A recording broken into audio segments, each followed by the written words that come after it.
అదో రకమైన ఆనందం, అంతకు మించిన ఆశ. వెల్సీ ఆన్లైన్ గేమింగ్ బెట్టింగ్ యాప్స్ లకు బానిసలుగా మారుతున్నారు చాలా మంది. ఆన్లైన్ ట్రేడింగ్ బెట్టింగ్ యాప్లో కనుక మీరు డబ్బు పెట్టినట్లయితే మీ బ్యాంకుకు మీరే కన్నం వేసుకోండి. ఆన్లైన్ బెట్టింగ్ కు మరో విద్యార్థి బలయ్యారు. హైకోర్టు బెట్టింగ్ రంగారెడ్డి జిల్లాలో యువకుడు బెట్టింగ్ డబ్బులు చెల్లించారు. ఈజీ మనీ అనే మాయలో పడ్డారు, అంతే సంగతి. జీవితాలు ఆగమే. ఇది గ్రహించక ఎంతో మంది సులువుగా డబ్బులు సంపాదించాలని అధ్యాసతో ఆన్లైన్ బెట్టింగ్ కు బానిసలైపోతున్నారు.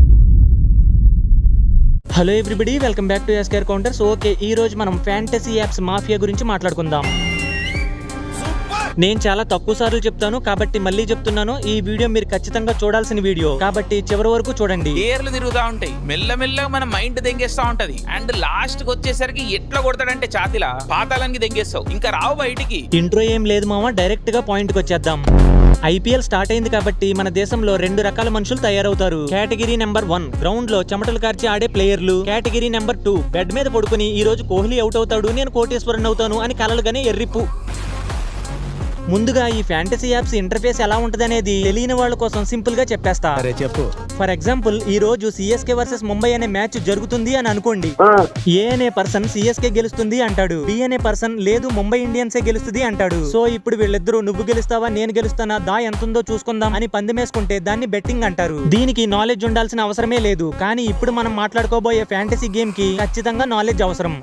ఫర్ ఎగ్జాంపుల్, ఒక మ్యాచ్ ఆడాలంటే 2 టీమ్స్ కావాలి. ఒక్కో టీమ్ లో 11 ప్లేయర్స్ ఉంటారు. అంటే ఇప్పుడు మ్యాచ్ ఆడాలి అంటే 22 ప్లేయర్స్ అవసరం. ఇప్పుడు ఈ 22 ప్లేయర్స్ ని మిక్స్ చేసేసి ఇందులో నువ్వు ఎవరైతే బాగా ఆడతారని అనుకుంటావో వాళ్ళని ఒక 11 ప్లేయర్స్ ని పిక్ చేయాలి. అందులో ఒక ప్లేయర్ కి కెప్టెన్ ఇవ్వాలి, ఇంకో ప్లేయర్ కి వైస్ కెప్టెన్ కూడా ఇవ్వాలి. అంటే ఇప్పుడు మీకు అర్థమవుతుందా, మీరే ఇప్పుడు ఒక కొత్త టీం ని క్రియేట్ చేశారు. ఇప్పుడు మీ టీం ని ఎక్స్ అనే ఫ్యాంటసీ యాప్ లో కొంత డబ్బులు కట్టి జాయిన్ అవ్వచ్చు. ఇప్పుడు మీలాగే కొన్ని లక్షల మంది డబ్బులు కట్టి వాళ్ళ టీమ్స్ ని కూడా జాయిన్ చేస్తారు. ఒకవేళ మీరు సెలెక్ట్ చేసిన ప్లేయర్స్ బాగా పెర్ఫార్మ్ చేస్తే మీకు ఫ్యాంటసీ పాయింట్స్ వస్తాయి. పొరపాటున మీ టీం కి ఫస్ట్ ర్యాంక్ వస్తే మీరు ₹1,00,00,000 నుంచి 5 కోట్ల వరకు గెలుచుకోవచ్చు. నెలంతా కష్టపడితే 30K కూడా ఎర్న్ చేయలేకపోతున్నాం, కానీ ఇక్కడ 6 అవర్స్ ఓపిక పడితే నువ్వు కోటేశ్వరుడువో కాదో చెప్పేస్తది. ఇప్పుడు మీకు ఫ్యాంటసీ యాప్స్ ఎలా వర్క్ అవుతాయో అర్థమైంది కదా. ఓకే, అసలు కథ ఇప్పుడు స్టార్ట్ చేస్తా. మన AP and Telangana governments real money పెట్టి ఆడే గేమ్స్ ని బ్యాన్ చేశాయి. ఒకవేళ అయినా మీరు ఆడితే అకౌంట్స్ ఫ్రీజ్ చేస్తాయి, లీగల్ యాక్షన్స్ కూడా తీసుకుంటాయి. ఫ్యాంటసీ యాప్స్ అనగానే మనకు గుర్తొచ్చేది డ్రీమ్11. దీని మెయిన్ టార్గెట్ ఐపీఎల్. అలాంటిది డ్రీమ్11 లాంటి పెద్ద కంపెనీయే కొత్త మూసుకుని కూర్చుంటే టెలిగ్రామ్ లో కొంతమంది ఎర్రిపుగ్గళ్ళు లింకులు పంపిస్తూ నువ్వు ఏపీలో ఉన్నావా పర్లేదు, నువ్వు తెలంగాణలో ఉన్నావా పర్లేదు, మీ లొకేషన్స్ తో కూడా పని లేదు, ఫాస్ట్ విత్ డ్రాల్ అని చెప్పి మిమ్మల్ని టెంప్ట్ చేస్తారు. నిజానికి వాడు పిలిచేది నువ్వు వాడుకుంటావని కాదు, నిన్ను వాడు వాడుకుంటాడని. ఇందులో ట్విస్ట్ ఏంటంటే నో జిఎస్టీ, నో టీడీఎస్, నువ్వు అడవిలో ఉన్నా పర్లేదు, అండర్ గ్రౌండ్ లో ఉన్నా పర్లేదు, టీమ్స్ పెట్టుకోవచ్చు అంటాడు. ఇక్కడ లాజిక్ ఏంటంటే నో జిఎస్టీ అంటున్నాడంటే వాడు మన దేశపు చట్టాలకి రెస్పెక్ట్ చేయని ఇంటర్నేషనల్ దొంగనే కదా అర్థం.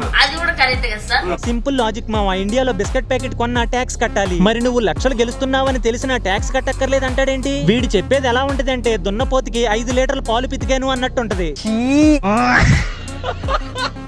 మేము అబ్రాడ్ నుండి ఆపరేట్ చేస్తున్నాం, మాకు ఇండియా చట్టాలు వర్తించవు అంటాడు. ఓరి నాయన, అబ్రాడ్ లో వాడు ఆఫీస్ ఎక్కడో తెలుసా, ఎక్కడ రిజిస్టర్ అయ్యాడో తెలుసా? రేపు నువ్వు గెలిచిన తర్వాత డబ్బులు రాకపోతే ఫ్లైట్ టికెట్ కొనుక్కుని మరి వాడి కోసం వెతుక్కుంటూ వెళ్తావా? అయినా సరే డబ్బులు రావు, పైగా ఫ్లైట్ టికెట్ డబ్బులు కూడా బొక్క. ఫర్ ఎగ్జాంపుల్, నువ్వు ₹1,00,00,000 కాదు జస్ట్ ₹1,00,000 గెలిచావు అనుకుందాం. వాడు గవర్నమెంట్ కే ట్యాక్స్ ఎగదెంగుతున్నాడు కాబట్టి నీకు ఆ లక్ష ఎగదెంగడం పెద్ద మ్యాటర్ అనుకుంటున్నావా?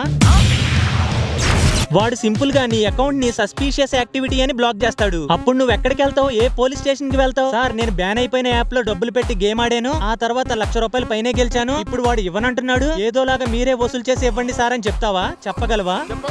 అలా చెబితే పోలీసులు నిన్ను తీసుకెళ్లి లోపల దింగుతారు. మళ్ళీ నిన్ను బయటికి తీసుకురావడానికి నీ ఫ్యామిలీ మెంబర్స్ గట్టిగానే అప్పులు చేయాల్సి ఉంటది. ఇప్పటి వరకు ఈ యాప్స్ లో ఆడుతున్న వాళ్ళని వేసుకున్నాం. ఇప్పుడు ఈ యాప్స్ లోకి ఎంటర్ అవుదాం అనుకుంటున్న మన తమ్ముళ్ళ గురించి కొంచెం మాట్లాడదాం. ఏపీ తెలంగాణలో ఇవి బ్యాన్ అని తెలిసిన కొంతమంది తమ్ముళ్ళు, అన్నా నేను VPN వేసి ఆడుతున్నా, ఫేక్ లొకేషన్ పెట్టి ఆడుతున్నా, ఏం కావట్లేదు అంటారు. చూడు తమ్ముడు, నువ్వు లొకేషన్ ని మార్చగలవు గానీ నీ బ్యాంక్ అకౌంట్ మీద ఉన్న అడ్రస్ ని మార్చగలవా? రేపొద్దున నీ అకౌంట్ లోకి ఒకేసారి పెద్ద మొత్తంలో అన్అఫీషియల్ యాప్స్ నుంచి డబ్బులు వస్తే సైబర్ క్రైమ్ టీమ్ కి ఒక నోటిఫికేషన్ వెళ్తుంది. అప్పుడు ఒకవేళ నీ అకౌంట్ ఫ్రీజ్ అయిపోతే ఆల్రెడీ జాబ్ చేస్తున్న నువ్వు లేదా చదువుకుంటున్న నువ్వు మీ ఇంట్లో వాళ్ళకి ఏమని సమాధానం చెప్తావు? మీ నాన్నని వెంట పెట్టుకుని కోర్టుల చుట్టూరు, పోలీస్ స్టేషన్ చుట్టూరు తిరుగుతూ ఉంటావా? వింటున్నావా? నిన్నే వింటున్నావా? అసలు నీకేం డ్యామేజ్ జరుగుతుందో తెలుసా? నిన్న ఒక పొజిషన్ లో చూద్దాం అనుకున్న వాళ్ళకి ఇప్పుడు ఈ పొజిషన్ లో చూసి వాళ్ళు తట్టుకోగలరా? ఇది చూసి నువ్వు తట్టుకోగలవా? Are you coming to the tree? They strung up a man. నా వీడియో చూసే వాళ్ళల్లో నాకంటే వయసులో పెద్దవాళ్ళు చూస్తుండొచ్చు, చిన్నపిల్లలు కూడా చూస్తుండొచ్చు. కానీ నేను మిమ్మల్ని ఒక బ్రదర్ లాగా ట్రీట్ చేసి చెప్తున్నాను, ఇలాంటి చెత్త యాప్స్ కి దూరంగా ఉండండి. నిజం చెప్తున్నాను, అసలు ఇందులో మీ తప్పేం లేదు. కానీ ఈజీ మనీ అని మీ మెదడులో ఒక ఆలోచన వస్తుంది చూడండి, అది పొరపాటున వచ్చినా సరే ఫ్యామిలీసే డిస్టర్బ్ అయిపోతాయి. అదో రకమైన ఆనందం, అంతకు మించిన ఆశ. వెరసి ఆన్లైన్ గేమింగ్ బెట్టింగ్ యాప్స్ కు బానిసలుగా మారుతున్నారు చాలా మంది. ఆన్లైన్ ట్రేడింగ్ బెట్టింగ్ యాప్ లో కనుక మీరు డబ్బు పెట్టినట్లయితే మీ బ్యాంకుకు మీరే కన్నం వేసుకోండి. ఆన్లైన్ బెట్టింగ్ కు మరో విద్యార్థి బలయ్యాడు. యూట్యూబ్ రూల్స్ ప్రకారం ఇక్కడేం చేయలేరు కాబట్టి వీళ్ళంతా టెలిగ్రామ్ ఇన్ఫ్లుయెన్సర్స్ అయిపోయారు. ఈ యాప్స్ ని ప్రమోట్ చేసే టెలిగ్రామ్ ఇన్ఫ్లుయెన్సర్స్ మా లింక్ తో జాయిన్ అవ్వండి 500 బోనస్ వస్తుంది అంటారు. నిజానికి ఆ బోనస్ గొద్దలో పెట్టుకోవడానికి కూడా ఉపయోగం ఉండదు. ఐ మీన్ విత్డ్రాల్ అవ్వవు అంటున్నాను. ఫ్యాక్ట్ ఏంటంటే మీకు ఆశ చూపించి ఇలా జాయిన్ చేస్తే వాడికి రిఫరల్ కమిషన్ వస్తుంది. ఇందులో ఇంకా బాధాకరమైన స్కామ్ ఏంటంటే మీరు బాగా నమ్మి అన్నా అని చెప్పి టెలిగ్రామ్ లో జాయిన్ అవుతారే, వాడికి డబ్బులు ఎలా వస్తాయో తెలుసా? రిఫరల్ కమిషన్ అనేది పక్కన పెట్టేయండి. మీరు గేమ్ లో గెలుద్దామని డబ్బులు డిపాజిట్ చేసుకుంటారే, మీరు డిపాజిట్ చేసే ప్రతి 100 రూపాయల్లో 10 రూపాయలు వాడికే వెళ్తాయి. అంటే టూ మచ్ ఇట్లా ఆడుకుంటా ఉంటాడు నీతోని. కొన్ని చెప్పి చేస్తాడు, కొన్ని చూపించుకుంటా చేస్తాడు, కొన్ని సడన్ గా చేస్తాడు. టోటల్ గా నీకు ఊపిరాడకుండా చేస్తాడు. నువ్వు గెలిచినా వాడికి కమిషనే, నువ్వు ఓడిపోయినా కూడా వాడికి కమిషనే. నువ్వు డబ్బులు పోగొట్టుకుని డిప్రెషన్ లో అడ్డమైన థాట్స్ తో రూమ్ లో కూర్చుని ఏడుస్తుంటే వాడు ఏసీ రూమ్ లో కూర్చుని నవ్వుకుంటాడు ఒక బకరా వల్ల కమిషన్ వచ్చింది అని.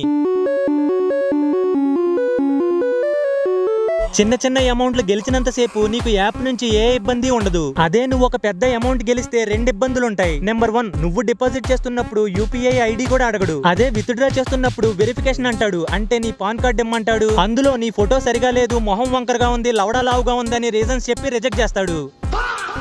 దీనికి సింపుల్ సొల్యూషన్ ఏంటంటే డబ్బులు వదిలేసుకోవటమే. ఐపీఎల్ లాంటి పెద్ద టోర్నమెంట్లు జరుగుతున్నప్పుడు వాడు యూజర్స్ తో ఏ ప్రాబ్లం క్రియేట్ చేసుకోడు. వన్స్ టోర్నమెంట్ కంప్లీట్ అయ్యిందా మీకు డబ్బులు ఇవ్వడం తర్వాత మీ డేటాని అమ్ముకి దింగుతాడు. చచ్చిపోతా లారీ కింద పడి చెప్తున్నా.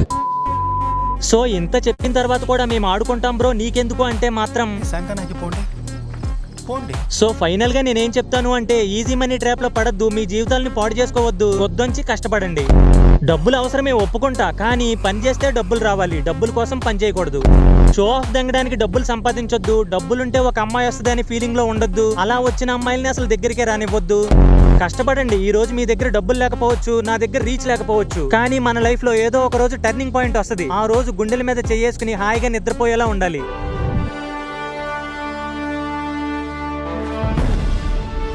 అండ్ మెయిన్లీ నేను చెప్పాలనుకునేది ఏంటంటే ప్రతి అడ్డమైన ఎర్రిపుకి ఇన్ఫ్లుయెన్సర్ ని నమ్మొద్దు. ఆ తర్వాత వీడినా నేను ఫాలో అయ్యిందని మీరు బాధపడొద్దు. సరే మరి ఇంక నేను అడుక్కోవడం స్టార్ట్ చేస్తాను. ఈ వీడియో మీకు నచ్చినట్లయితే 2.5K లైక్స్ కొట్టి వీడియోని షేర్ చేయండి. చెప్పడం మర్చిపోయాను మామ, రీసెంట్ గా మనం SKRLP అని ఒక గేమింగ్ ఛానల్ పెట్టాం. లింక్ డిస్క్రిప్షన్ లో అలాగే కమెంట్ లో కూడా పిన్ చేసి పెడతా, సబ్స్క్రైబ్ చేసుకోండి. ప్రెసెంట్ LP వీడియోస్ పెడుతుంది, చాలా బాగున్నాయి. నేను ఒక చిన్న టింకరింగ్ పనిలో ఉన్నాను, నేను కూడా తొందరలోనే వీడియోస్ పెడతాను. మేబీ సండే 7 PM కి మన వీడియో రావచ్చు. కుదిరితే ఈ రోజు సాయంత్రం కూడా ఒకసారి ఆ ఛానల్ ని చెక్ చేయండి. చెప్పినట్టుగానే 7 PM కి వీడియో ఉంటే మాత్రం వీడియోని లైక్ చేసి హైప్ చేయడం మర్చిపోకండి. ఓకే మరి నెక్స్ట్ వీక్ ఇంకో క్రేజీ రోస్ట్ వీడియోతో మళ్ళీ కలుస్తాను. This is Satya signing off. Are you coming to the tree? They strung up a man. They say we were free.